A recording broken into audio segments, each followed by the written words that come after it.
I love that music. Sorry. Hello, everyone. Hope you're having a good week. I can't talk today, but that's okay. We're going to keep going.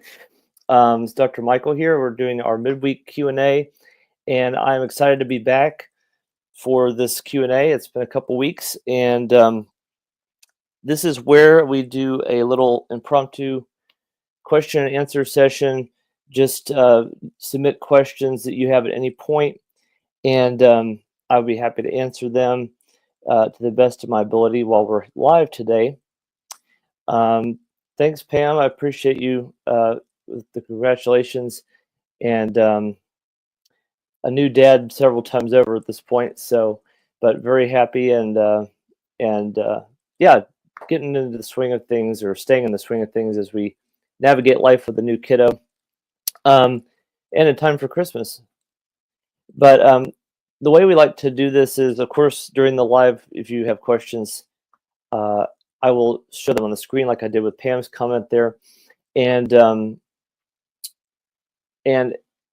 but if there's nothing that comes up right at this instant, I can at least talk to you a little bit about some questions that will commonly come up in my comments sections or direct messages and things like that. And so I'm happy to do that as well. And I have one in mind if nobody has anything that's a burning question you want to ask right now. But before I do that, I just want to double check that I know I shared this already. So, okay, we should be good on that. And yeah, Pamela says you're blessed. Happy holidays. Thank you so much. We are blessed.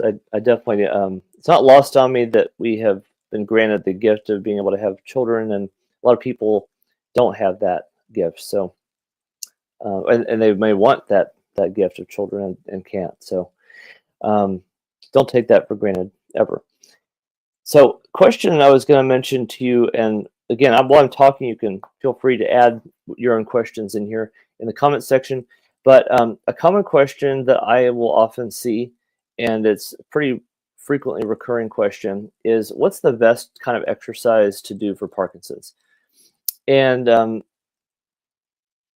the best is kind of a hard thing to answer, but I would say that I do have an opinion on that. So I wanted to share that with you. And if you don't know me, I'm a doctor of physical therapy.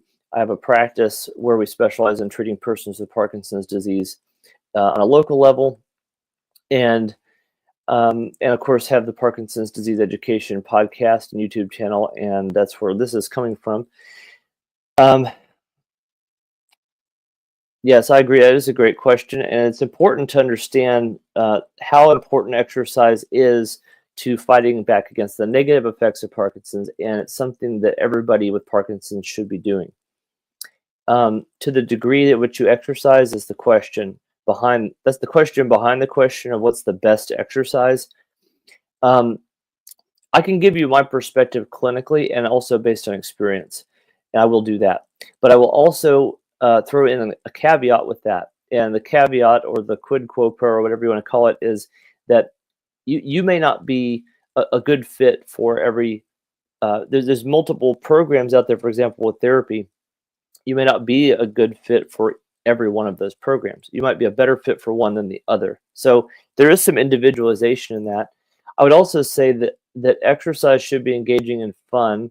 Otherwise, it's going to get stagnant, and you're not going to have the motivation to do more.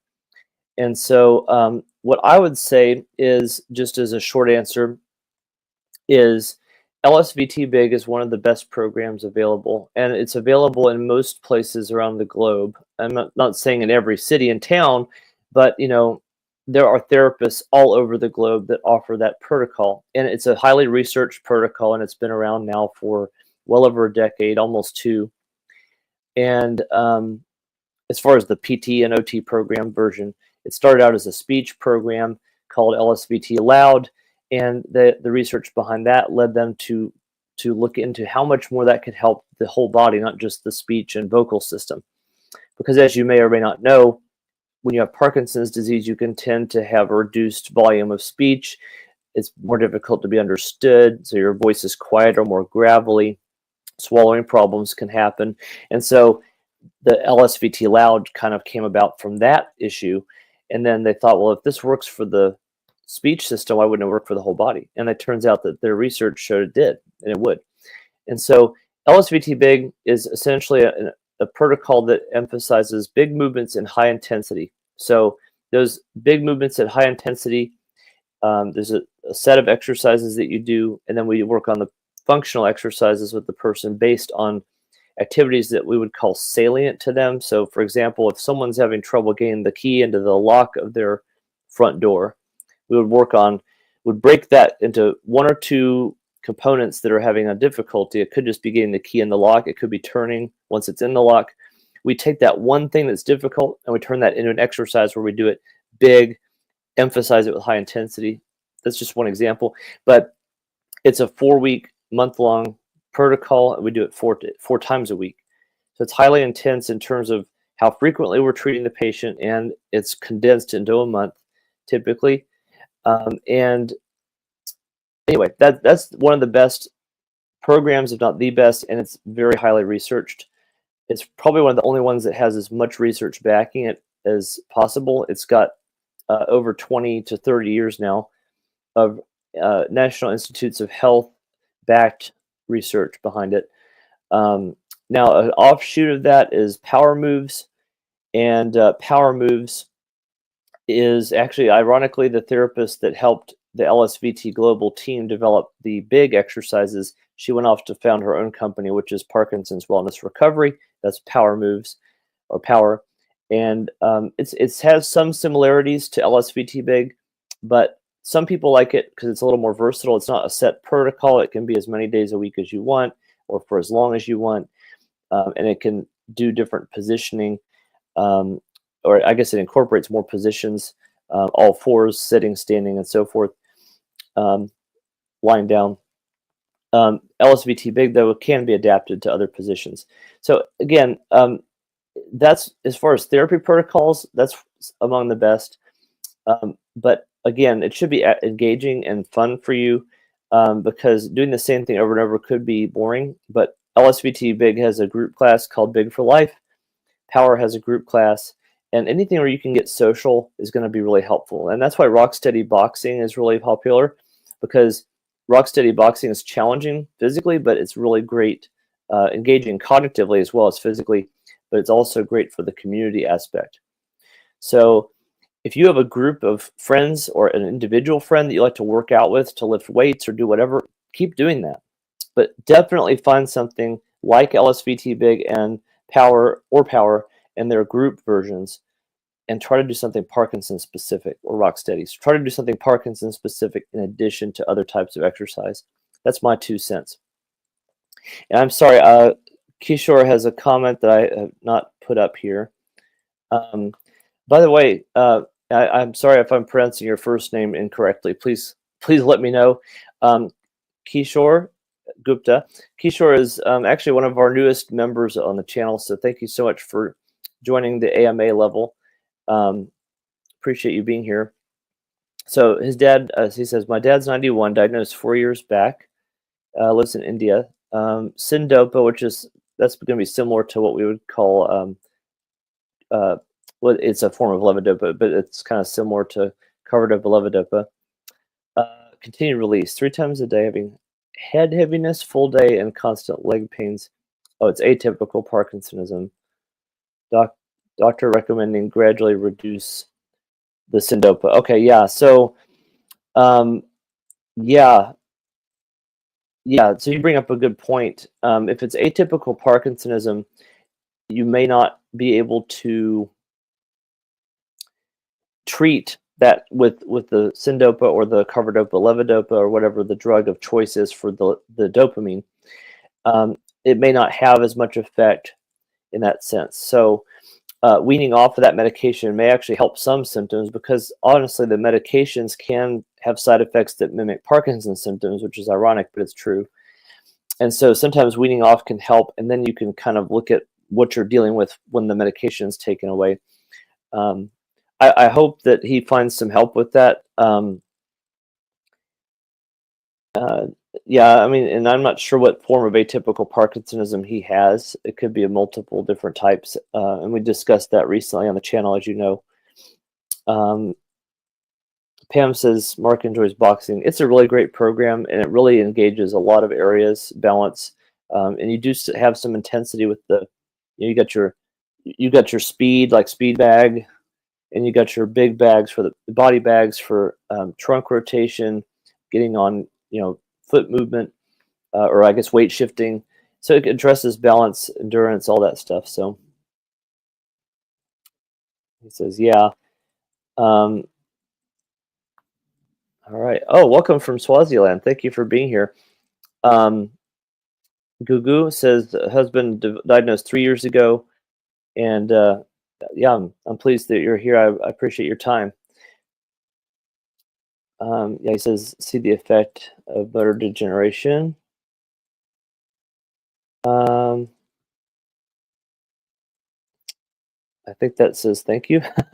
um, and then he says he or she. I'm not. I think he or she. He. Um, sorry, I meant to say this one. Kishore says needs to listen to all previous programs and catch up. Actually, I could give you an easy way to do that before we wrap up. If you wanted to do kind of like a beginning to end, I mean, kind of a overall summary of the topics we've discussed so far. If you go to playlists or podcasts, either one of those places, there's a Parkinson's disease education playlist / podcast. And if you go there, you can find a lot of information that we've already covered previously. And of course, there's other material where I'm covering it again in different ways. But Google says, thank you. Thank you. I appreciate you for being here. And Kishore says he. Okay, I just didn't want to assume. I don't want to make assumptions. So thank you for that. But yeah, so that would be a quick way to get that information on the channel. If you're on YouTube and if you're on Facebook watching, then if you go to our YouTube link, you can find that in there. So before we conclude, I'm going to wrap up in a couple of minutes, but let me know if you have more questions about exercise or more details, but we can do that, separately. I did want to offer you the opportunity to, I have an ebook that I put out a few years ago. It's been, I don't know, it's already been 3 or 4 years at least. And it's called 5 Things We Wish You Knew About Parkinson's Disease. I would offer that you could, I would offer for you to be able to receive that if you are interested in looking at it. And it's basically, it covers essentially 5 things that I think everybody with Parkinson's should know initially upon diagnosis. It's completely free to get if you just want to sign up for it, and I'll send it to you via email.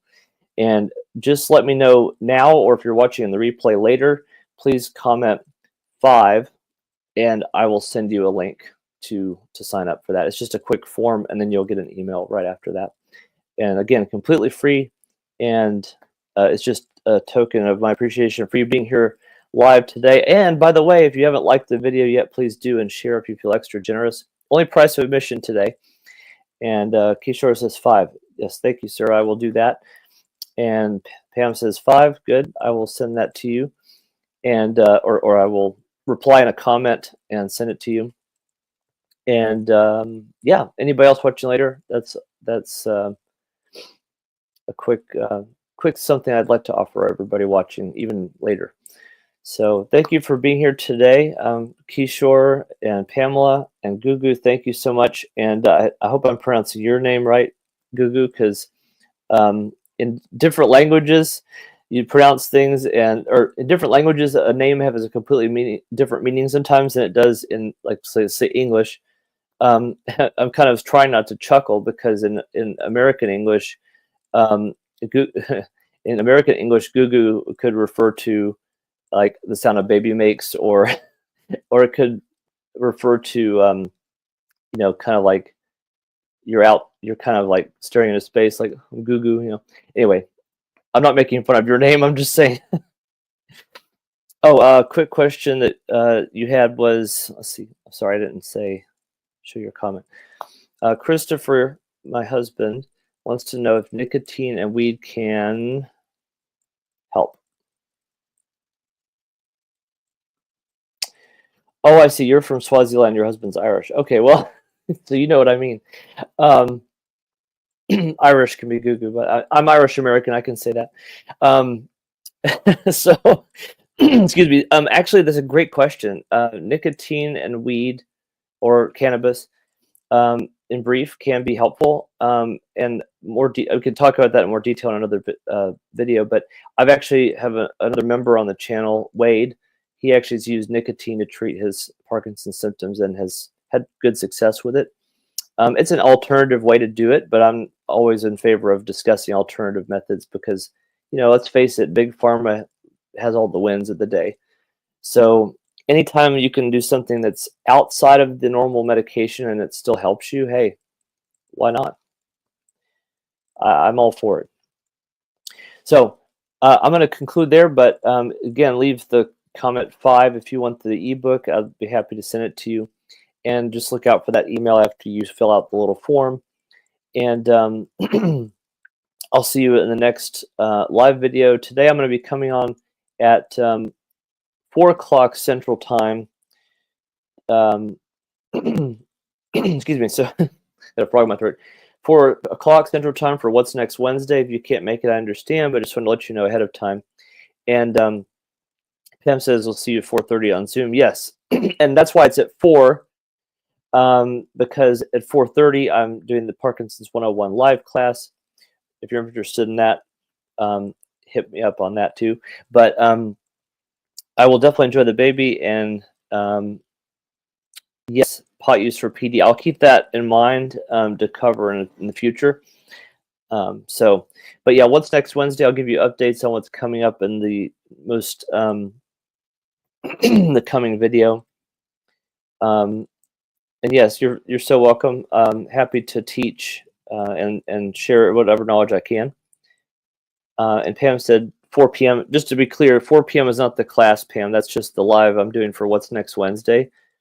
So 4:30, we're still meeting for the class on Zoom. So, and then for one-on-one sessions, that's a good question. So there's an opportunity to do that if you wanted to do. So I'll just say this while I'm here. I'm doing a new launch for the class that I've been doing, and Pam and Mark know they've been going to the class once a month, and it's going to be restructured. But I'm doing that in the beginning of the year, so I'll be talking about it more every week until we start that. I'm going to do a webinar in January where we talk about it too. And so when you say one-on-one, I'm assuming you mean where you could talk to me more individually. We could do that too.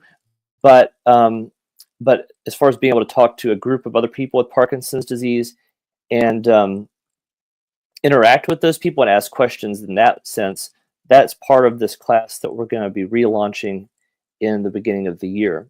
So Pam and Mark are in the current class, and then we're relaunching a new cohort of people in the beginning of the year. So I'd love to have you in that class if you're interested, or at least if you want to learn more about it, you're going to be hearing about it soon. And then thank you, Pamela, for the vote of confidence. I appreciate you. And yes, I will Central Time, so it's for you. It's the Eastern Coast, so it's 5:30. But looking forward to that. Sorry, I've gone a little bit long. I meant to do it 15 minutes, and we're done 5 over. So I'm going to wrap it up. But thank you so much. And if you have any other further questions, I'll be happy to address them in our next Q&A, midday Q&A, and we'll do it then. Thanks so much, and looking forward to talking to you in the next live. Be empowered. Have a great rest of your week.